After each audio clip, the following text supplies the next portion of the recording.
Hello friends, welcome to மக்கள் சேவை channel. இன்றைக்கி நம்ம ஒரு சூப்பரான இன்ஃபர்மேஷன் பற்றி தான் பார்க்க போகிறோம்.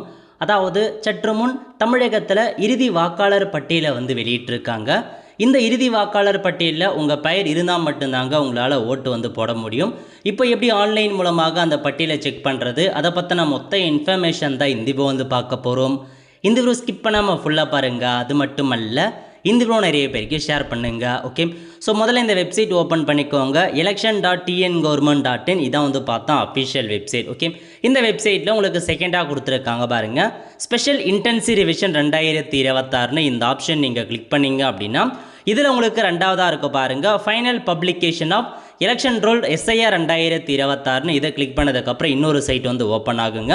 இதில் போனீங்க அப்படின்னா ஸ்டேட் கேட்டிருக்காங்க. நம்ம தமிழ்நாடு அப்படின்ற ஆப்ஷன் நம்ம செட் பண்ணிக்கிட்டோம். இயர் ஆஃப் ரிவிஷன் 2026 கொடுத்துரு. ரோல் டைப் இப்போ புதுசாக அப்டேட் பண்ணியிருக்காங்க. எஸ்ஐஆர் ஃபைனல் ரோல் ரிவிஷன் 2 2026 அந்த மாதிரி அந்த ஆப்ஷன் நீங்கள் கிளிக் பண்ணிவிட்டு டிஸ்ட்ரிக்ட் கேட்டிருக்காங்க. உங்கள் டிஸ்ட்ரிக்ட் எதுவோ அதை நீங்கள் செட் பண்ணுங்கள். செட் பண்ணதுக்கப்புறம் அசம்பிளி கான்ஸ்டியூஷன் உங்கள் சட்டமன்ற தொகுதி எதுவோ அதை நீங்கள் பார்த்தீங்கன்னா கரெக்டாக மென்ஷன் பண்ணிவிட்டு லாங்குவேஜ் செலக்ட் ஆகிடுங்க. அதுக்கப்புறம் என்ன பண்ணணும் அப்படின்னா கேப்சா கோடு கேட்டிருக்காங்க. ஸோ இதில் கொடுத்துருக்க கேப்சா கோடை நீங்கள் அப்படியே பார்த்து பார்த்தா டைப் பண்ணுற மாதிரி இருக்குங்க. ஸோ கேப்சா கோடு இம்பார்ட்டன்ட், கரெக்டாக நீங்கள் பார்த்தா என்ட்ரு பண்ண பாருங்கள். என்ட்ரி பண்ணி முடிச்சதுக்கப்புறம் அதுக்கு கீழே என்ன கொடுத்துருக்காங்க அப்படின்னா உங்கள் சட்டமன்ற தொகுதியில் உள்ள எல்லா ஊரோட நேமே கொடுத்துருப்பாங்க. நெக்ஸ்ட் பேஜ் நிறையா போகுங்க.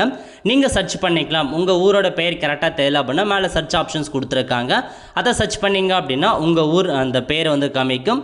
ஜஸ்ட் அந்த ஐக்கானை கிளிக் பண்ணிவிட்டு டவுன்லோட் செலக்டட் பிடிஎஃப்னு இருக்குது பாருங்கள், அந்த ஆப்ஷன் நீங்கள் கிளிக் பண்ணிங்க அப்படின்னா இந்த மாதிரி உங்களுக்கான பிடிஎஃப் பார்த்தா டவுன்லோட் ஆகிடும். இந்த மாதிரி உங்களுக்கான இறுதி வாக்காளர் பட்டியலை பார்த்தா ரிலீஸ் பண்ணிட்டாங்க.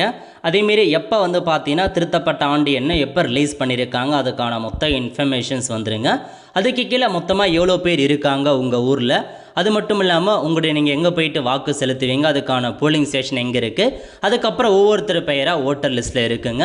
ஸோ இப்போதைக்கு புதிய ஓட்டர் லிஸ்ட்டை பப்ளிஷ் பண்ணியிருக்காங்க ரீசெண்டாக. அதாவது எஸ்ஐஆர் 2026க்கு அப்புறம் ஒரு புதிய ஓட்டர் லிஸ்ட்டை பப்ளிஷ் பண்ணாங்க. அதிலிருந்து 6ஆம் தேதி வரைக்கும், ஏப்ரல் 6ஆம் தேதி வரைக்கும் ஸோ நிறைய பேர் பார்த்தா புதுசாக ஓட்டருக்கு அப்ளை பண்ணாங்க. கிட்டத்தட்ட 6 லட்சம் பேர் தமிழகத்தில் எஸ்ஐஆர் புதிய ஓட்டர் லிஸ்ட்டுக்கு அப்புறம் இந்த ஓட்டர் லிஸ்ட்டில் ஒரு 6 லட்சம் பேர் புதுசாக சேர்த்துருக்காங்க. அதனால் புதுசாக யார் யாரெல்லாம் அப்ளை பண்ணியிருக்கீங்களோ உங்கள் நேம் ஓட்டர் லிஸ்ட் இருக்கான்னு செக் பண்ணி பார்த்துக்கோங்க. ஏன்னா இந்த ஓட்டர் லிஸ்ட்டில் உங்கள் பெயர் இருந்தால் மட்டும்தாங்க உங்களால் ஓட்டு போட முடியும். அதையும் நோட் பண்ணிக்கோங்க. ஸோ இதான் இன்ஃபர்மேஷன். ஸோ செக் பண்ணி பார்த்துட்டு உங்கள் பெயர் இருக்கா இல்லையா அப்படின்னு நீங்கள் தெரிஞ்சுக்கோங்க. கண்டிப்பாக இந்த ஓட்டர் லிஸ்ட்டில் உங்கள் பெயர் இருந்தால் மட்டும்தாங்கள உங்களால் வாக்கு செலுத்த முடியும்.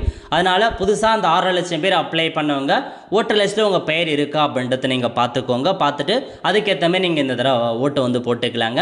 அதேமாரி உங்களுக்கான ஓட்டர் ஸ்லிப் இருக்க பாருங்கள், அதை கொடுத்துட்டு வராங்க. ஸோ இப்போதைக்கு இன்னும் ஒரு 2 to 3 days உங்களுக்கு கிடச்சிரும் கைக்கு. அதனால் ரெடியாக இருந்துக்கோங்க.